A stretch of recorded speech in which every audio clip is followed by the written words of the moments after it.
Assalamualaikum warahmatullahi wabarakatuh. Berjumpa kembali dengan saya Dedi Hidayanto, CGP Angkatan 9, SD Nuangan, Kabupaten Sumeneb. Pada kali ini saya akan menyimpulkan terkait dengan mengkoneksikan materi yang berada di modul 3.2. Nah, yang pertama di sini kami menyimpulkan tentang apa yang dimaksud dengan pimpinan pembelajaran dalam pengelolaan sumber daya dan bagaimana Anda bisa mengimplementasikan di dalam kelas, sekolah, dan masyarakat sekitar. Pimpinan pembelajaran dalam pengelolaan sumber daya adalah menggambarkan seorang pendidik yang memiliki kualifikasi akademik dan kompetensi sebagai agen perubahan, mampu mengelola sumber daya yang memiliki untuk mewujudkan tujuan pendidikan nasional. Pendidikan sebagai pemimpin pembelajaran adalah pengelola sumber daya. Ini merupakan suatu kesatuan yang saling berkesinambungan. Pemimpin pembelajaran mampu melakukan pemanfaatan kekuatan atau potensi dalam ruang lingkup warga sekolah, lingkungan, dan masyarakat. Sekolah merupakan sebuah ekosistem dengan faktor biotik atau abiotik yang ada di dalamnya. Faktor biotik dan abiotik ini saling berhubungan, berinteraksi, dan saling ketergantungan untuk menciptakan suatu hubungan yang selaras dan harmonis. Biotik dan abiotik ini merupakan sumber daya yang terdapat di sekolah. Unsur biotik bisa berasal dari unsur yang hidup, sedangkan abiotik yaitu berasal yang tidak hidup dalam sebuah lingkungan. Dalam sebuah ekosistem sekolah, unsur abiotik akan saling mempengaruhi dan membutuhkan keterlibatan aktif satu sama lain, seperti hubungan antara murid, kepala sekolah, guru, tenaga pendidikan, pengawas sekolah, orang tua, dan masyarakat sekitar. Nah, sedangkan unsur biotik juga berperan aktif dalam menunjang keberhasilan proses pembelajaran, diantaranya adalah misalkan keuangan, sarana prasarana, dan lingkungan alam. Jadi sebagai seorang pemimpin pembelajaran, kita harus bisa mampu melakukan identifikasi atau pemetaan potensi sumber daya yang ada di sekolah dengan ada 7 sumber daya atau modal utama yang terdapat di sekolah, yaitu 7 modal itu. Yang pertama itu adalah modal manusia, modal fisik, modal sosial, modal finansial atau keuangan, atau modal politik, juga modal lingkungan dan alam. Yang terakhir itu adalah modal agama dan budaya. Dalam pemanfaatan 7 modal ini utama yang sudah saya sampaikan tadi, suatu kekuatan di sekolah pemimpin pembelajaran harus mampu menggunakan berbasis kekuatan atau aset dan paradigma inquiry apresiatif, yaitu dimaksud dengan bagja, menggunakan pendekatan manajemen perubahan yang kolaboratif dan berbasis kekuatan. Di sekolah, pendekatan ini sebagai alat untuk berlari mencapai garis finish visi sekolah yang diimpikan. Inquiry apresiatif sebagai pendekatan manajemen perubahan kita sebut dengan namanya bagja. Ini merupakan sebuah akronim atau buat pertanyaan kekurangan atau masalah, atau yang dilakukan dengan basic thinking yang melihat dengan cara pandang negatif, memusatkan perhatian kita pada yang mengganggu, apa yang kurang dan apa yang tidak dalam suatu pekerjaan.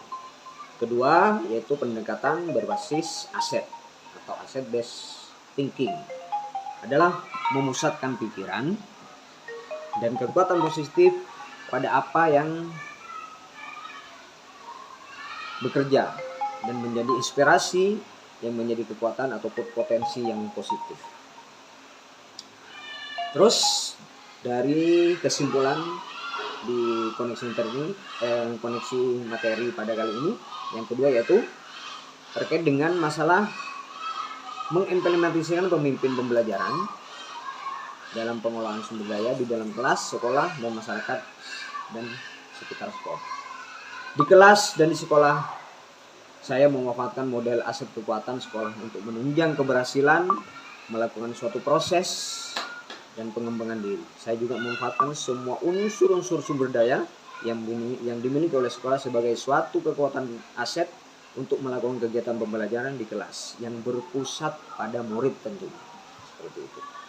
Jadi dalam proses pembelajaran yang berpusat pada murid tentunya nanti akan bisa menyenangkan, juga bisa mengeksplor siswa-siswi kami di kelas.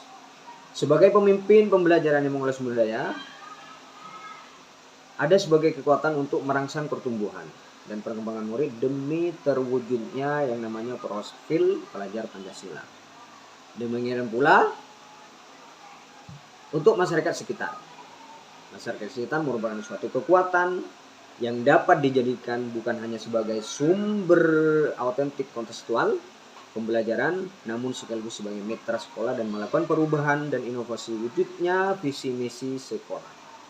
Kepercayaan masyarakat kepada sekolah merupakan aspek penting bagi sekolah agar tidak kehilangan yang namanya jumlah murid untuk mendaftar ke sekolah. Selanjutnya, bagaimana hubungan pengelolaan sumber daya yang tepat akan membantu proses pembelajaran murid menjadi lebih berkualitas. Pengelolaan sumber daya yang dapat mendorong pada proses pembelajaran di kelas menjadi lebih berkualitas merupakan bagian dari pengelolaan sumber daya yang ada di sekolah. Sebagai contoh, guru misalkan memanfaatkan sumber daya yang dimiliki oleh sekolah, terutama unsur abiotiknya, yaitu fisik, sarana prasarana, lingkungannya, sekolah, finansialnya, keuangan, untuk menunjang yang namanya pelaksanaan proses pembelajaran. Dengan pemanfaatan sarana prasarana yang ada, pembelajaran yang dilakukan menjadi mudah, tidak membosankan.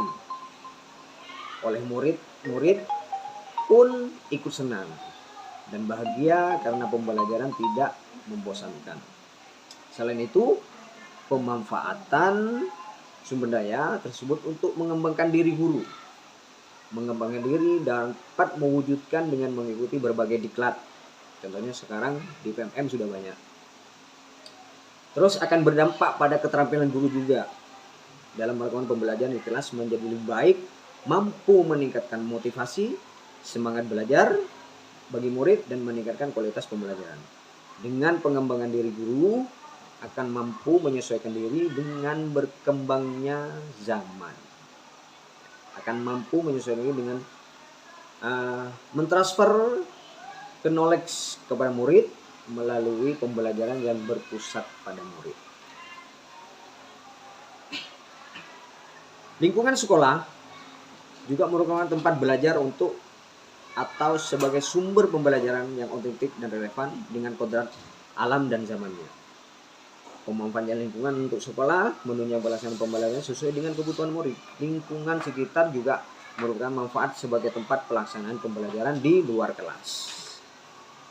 Sebagai media pembimbing, murid melakukan pembimbing melalui kegiatan eskul, misalkan ekstrakurikuler pramuka dan sebagainya yang ada di sekolah itu. Sebagai untuk potensi mereka untuk selalu ikut serta dalam proses pembelajarannya. Pada model sosial, pembangunan modal sosial, dalam hal ini dapat kita melalui dengan cara kerjasama, yaitu dengan kerjasama misalkan antara KKG, terus dengan puskesmas juga, terus kerjasama dengan pemerintah daerah dan sebagainya. Nah, untuk modal hasil selanjutnya yaitu dengan modal politik sebagai salah satu aset sekolah dapat kita gunakan juga untuk melahirkan suatu kebijakan-kebijakan yang berorientasi pada meningkatkan kualitas pembelajaran. Contohnya misalkan kepala sekolah itu dengan wewenangnya membuat kebijakan yang mengakomodir kepentingan warga sekolah dan meningkatkan kualitas pembelajaran yang berpihak pada murid. Contoh lain, sekolah misalkan bekerjasama dengan pihak luar, misalkan dengan kepolisian, dengan lingkungan yang ada, atau misalkan dengan kerjasama dengan sekolah yang sudah memiliki adiwiyata atau bertawaran nasional, seperti itu.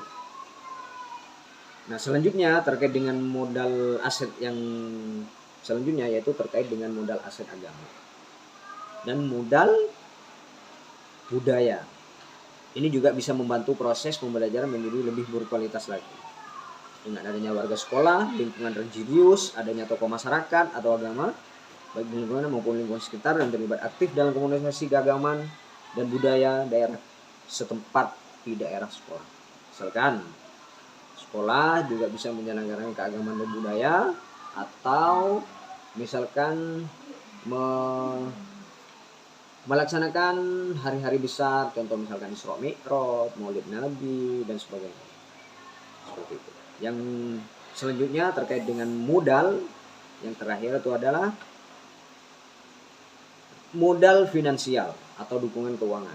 Dapat digunakan untuk membiayai proses pembangunan, pengembangan sekolah serta kegiatan-kegiatan yang sudah diprogramkan oleh sekolah melalui yang namanya ARKAS yang disusun disesuaikan dengan kebutuhan juga.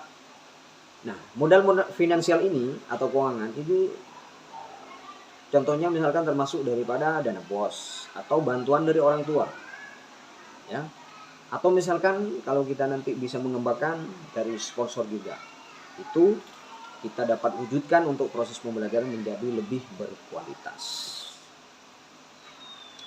Yang ketiga, dalam koneksi antar materi ini yaitu terkait dengan masalah bagaimana materi ini juga berhubungan dengan modul lainnya, modul-modul sebelumnya.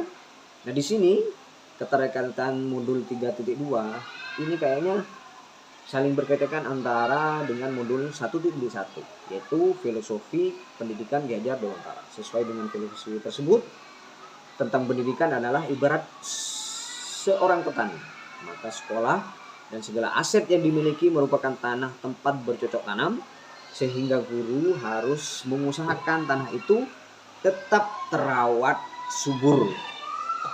Memiliki aset-aset sekolah dimanfaatkan oleh guru dengan penuh tanggung jawab, menunjang proses pengembangan profesinya. Guru juga bertanggung jawab menciptakan suatu lingkungan yang positif, yang terdiri dari warga sekolah yang saling mendukung, saling belajar, saling bekerja sama, akan tumbuh menjadi karakter baik sekolah, dan pada akhirnya karakter-karakter dari kebiasaan yang baik akan membentuk sebuah namanya budaya positif di sekolah, terutama di sekolah saya sendiri.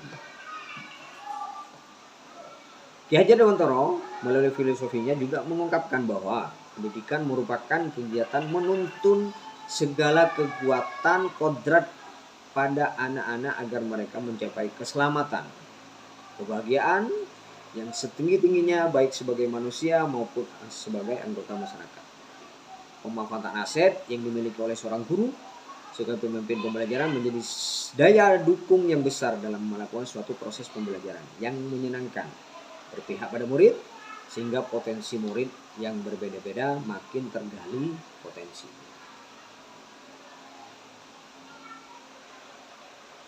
Baik, mungkin itu yang dapat saya sampaikan pada koneksi antar materi pada kali ini.